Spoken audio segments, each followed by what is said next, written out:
What's going on, everybody? This is an episode from the No Gimmicks Needed Wrestling podcast. Do you like podcasts and you want to see the full podcast?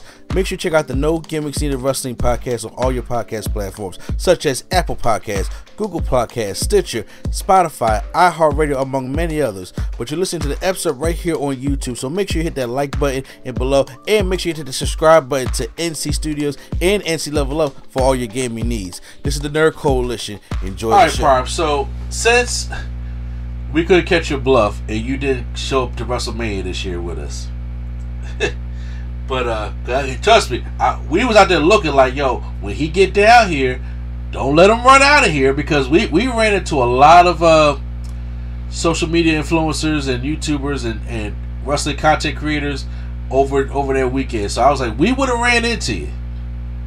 And we was like, yo, when we see him, don't let him get away. We already know what he looked like. Told y'all I wasn't there, man. Y'all tried to act like I was there. I'm like, bro, I'm telling y'all, I'm not at Mania. I'm about to say, cause look, I'm about to say, bro, when are you going to come actually physically see us? Look, fun fact, y'all. Me and Prime and Q and all of them have never physically met. I know what this man look like. I've talked to him on video chat so like that, but physically, like, I never shook this man's hand a day in my life. So I'm like, every time there's an event in Philly, especially for wrestling, I'm like, yo, you got to come up here. But no, but like, it's easier to come going down to Florida. Yeah, even when we do our events and stuff, nobody wants to come to Philly, so we don't have events in Philly. Even when he be at Philly, he be trying to get in and out of Philly so quick. I'm like, when New Edition was up there at the Wells Fargo Center, and I was just like, he took a picture of the outside, like, I'm here, all right, and I'm out. I'm like, get the fuck out of here, man. we up here. We would have bet you down there. It ain't nothing but a train ride. So, but neither here nor there. Did you enjoy the main event of night 2, Cody versus Roman Reigns? I did, but you know, a little something was missing, as we all know. But did what they substituted? Did it work for me? I kind of don't know. Yeah, I still don't know. Like, of course, it's a part of the story. I just still don't know, like, if that was a good substitute, but maybe that's just me, you know. I think it was pretty dope, and I think it's probably one of the greatest main events that we've seen in WrestleMania. Yes, and because I love overbooked, messy shit like this for main events, because I didn't want to see no regular match. We got a regular match last year, so I was like, how are you going to top this? Well, they found a way to top it, and they gave us WrestleMania heaven, along even with a WrestleMania 10 celebration. Okay. We got that. That's a moment. I'm getting that as a plaque, okay? With a part of that ring, that was history being made. And for those who don't know, live under a rock, Cody and Roman Reigns, and we had the return of Cena, had the return of Shield, Seth Rollins, sort of. Well, and then we had Cena with bad knees, because I was like, well, it looked like he hurt when you run. Boy, I'm about to say, boy, when I say old man run to the ring, yo, we was hyped for that. And then to return the Undertaker. But yeah. I know a lot of people sit there saying, well, where was Stone Cold? I mean, because the history was right there. Everybody was going on there doing Easter eggs. Even Triple H put out a tweet about it at 3/16 that day. And then Roman Reigns had the championship for 1,316 days. It was like everything was setting up. And of course, the beginning of the Rock and Stone Cold trilogy happened in Philly at WrestleMania 15 for the WWF Championship, and that every other year they main evented, kind of, for 19. So I get that, and I was like, so it's the perfect thing to come back full circle with The Rock and Stone Cold at the end. But we got the Undertaker, and I'll be honest with you, I wasn't even expecting that. Gong threw me off when I heard it. Okay, it threw me off, but also it was like they kind of called on take it too many times, where it's like sometimes it'd be exciting, sometimes it's not. And I was like, yeah, I guess it's somebody that I guess it makes sense, because him and The Rock is both older wrestlers. But I was kind of like, didn't The Rock always get the best of the Undertaker, like, every single time? Well, I mean, wouldn't that be good that if I got the best of him? And here's the thing, when they don't call on the Undertaker a lot. The thing is that we Undertaker just been on social media now. He's a YouTuber now. No, I'm talking about before he retired, when he kept coming back and having the bad matches. Like, nah, I gotta do it again. I gotta make up for it. I'm like, that part kind of threw me off of that. Not threw me off of, like, threw me, from Taker a little bit, And also, I thought he wasn't a dead man no more. So I was like, just he gonna fully commit. That's all I'm saying, Oh, come on now, Prime. Come on, man.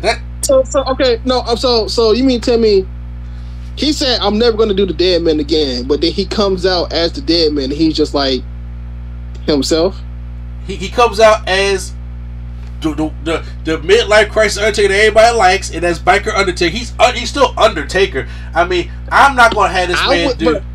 Yeah. What you about to say? No, I said you're right, but it's like, you mean to tell me he can get in his gear for Saudi Arabia just to walk out, but he can't. Okay. I'm nitpicking. I'm just sorry. I'm saying, but it's just like, when you say that though, I can't even be mad at you. When you say that though, that makes him damn. That do make perfect sense. Like, he came out to Saudi Arabia to hold up that trophy in Undertaker gear. This man flew how many hours to Saudi Arabia? I'm just saying. Only because it's like, yes, that's the Undertaker, but it's like when this is like a quote unquote nostalgic match because you got The Rock and Cena and all them in it. When Undertaker got on regular clothes or something that don't resemble his gear, it's kind of like, it's a little, it's like when WrestleMania 32 and like Mick Foley comes out in gear and Shawn Michaels comes out in gear and the Stone Cold just comes out, in jeans and a t-shirt. That's what Stone Cold will come out and come out to kick your ass. Stone Cold never wore jeans. The jeans shorts, okay, cool. Yeah. Jeans. Well, it's funny that it's just stuff like that. It's just stuff like that nitpicks me. But I mean, I ain't care. It was cool still, but yeah. So here's the thing. So the Undertaker genuinely surprised me, and I was like, okay, cool. But everybody was like, well, where's Austin? We even still thought that Austin was coming out even before, after the match was over. But apparently they haven't answered why there was no Stone Cold. And it's really a short answer. Money. I'm on CraigSeats.com, and it says that there seemed to be a big moment for Stone Cold's latest return to WWE. Things like Sunday, April 7th, marking 1,316 days of Roman Reigns' reign, were seen as a sign Austin would get involved. Then, after John Cena ran in to join the main event, it became clear the weekend's final match would be an Avengers Endgame-esque main event retrospect. Fans around the world awaited the sound of glass breaking. Instead, the Texas Rattlesnake four-wheeling his way down the ramp at Philadelphia Lincoln Financial Field to open up a can of whoop ass on the final boss. However, the lights went out and we heard the familiar gong. Undertaker chokes in The Rock to hell. Kind of. Seth Rollins was Cody's shield. Good triumph over evil. The story was finished and no one was complaining about satisfying end to a very successful event. Now, that's one thing I wasn't mad about. It ain't like, Mick Foley came out. I'm sorry. It ain't hitting the same. Undertaker, when that gong hit, that gong hit. So, but the problem was, they couldn't come together, according to what they're saying, is they couldn't come together on a financial term for Stone Cold to come back. And it says also was the person originally earmarked for that spot, but at the end they couldn't reach a final agreement and the Undertaker was put in his place, which isn't terribly surprising. In addition, being famously protective of his character, Austin knows his worth, and he didn't deem the payday significant or didn't want to risk tarnishing the legacy of Stone Cold and The Rock Mania trilogy. We get it. And honestly, while I would have been amazed, I'm still reading here, been amazed moment to see Stone Cold and The Rock throw hands again, Sunday night may have been better overall with Taker. The Dead Man is a huge star, but not as huge as Austin, so there was less risk of his return overshadowing the proceedings. Undertaker also had a connection. Undertaker also had a connection to Reigns via the WrestleMania 33 main event that Stone Cold doesn't, and has plenty of his own history with Roman's cousin Dwayne to further justify his involvement. So all's well that ends well, basically what it's saying. I mean, yeah, but ain't nothing like that glass breaking. That's all I'm saying. Oh, no, so I agree with you. I mean, look, I would have just hit on Tony Khan style and said, "Here, just have the money. Just sign a number, and I'll pay. I'll write my initials on it." Like, I mean, even though it was still a good Mania, but like, you know, the glass shatter at Mania when everybody is already excited of everything that just happened, and you shatter the glass. That's that. But you know what? When I look at it, I'm like this. If they ask, like, I would love to have the glass shattered, but I don't want to take away the Undertaker neither. You know what I'm saying? I mean, look, okay. My thing is, my personal thing is, I would have took away Undertaker if it's like a brawl type of thing, like Stone Cold just comes down and they go back and forth, swing, miss, stunner. You know, not just choke slam that you barely got off the ground for Hulk Hogan style, and that's it. You know. Yeah, but I mean, like I said, it's funny how things work, because if Austin came out there, right, Austin could go ahead and delay a can whoop ass on everybody. So it's like he goes out there and he fights down The Rock. He gives him a stunner. Don't know how well The Rock could sell that stunner after I see how well he sold that choke slam. You know what I'm saying? How high he got. He don't got to oversell it this time. He can just take a regular stunner, take a back bump. No, bullshit. That's bullshit. Probably if the Rock didn't sell the stuff, you know damn well we'd be on this podcast right now talking about different things. You would have been talking about something The Rock ain't selling right. If you got a problem with Stone Cold wearing jeans at WrestleMania 32, you would have had a problem with The Rock not selling that stunner the right way. Oh, you right? Yeah, so I'll be like, no, miss me with that. But I'm saying is, Stone Cold would have came out there, and the way I had predicted it in the predictions was, he stuns The Rock, and then it's like Stone Cold comes in there for ass kicking, so he would have to probably stun Roman, and then that means it's like it'll be cool for him to take out the whole bloodline, and it's like, well, Solo got to come back, but that means he don't sell the Cena table, and then Jimmy got to get back from up on top of the stage. He don't sell the spear, so we don't need all that. You just need somebody to cancel out somebody. I think that's what would have happened. No, honestly though, not trying to. I would have. I don't know I would have took out the self entrance, but then it's like, how did he get down there? So that is. But you know, I understand Seth was made to look like a straight bitch, but when it comes to storytelling, which that's why I think if they had Stone Cold there, we would have got that story, because 10 years ago, Seth turned on the Shield, and he turned on Roman. He hit Roman with the chair. And now we get a whole callback moment. And remember, Roman Reigns has never beat Seth Rollins. Never. He beat him by disqualification at one time, but he never beat Seth Rollins. And for him to cost himself, he's so consumed with anger that he says, fuck what keeping that championship. I want to get my revenge on Seth Rollins and hit him with the chair. Seth sold it just like Roman sold it when he got hit, which I thought was awesome. But Stone Cold would overshadow that. And honestly, Stone Cold, he would have probably stunned Roman Reigns, and he probably would have went to 3 Crossroads, so you wouldn't be able to tell that story. What I thought was going to happen was you do all that, and he beats Roman, and then The Rock comes back in, and then Stone Cold comes and does his thing, and then we toast beer with everybody in the ring. That's what I thought was going to happen.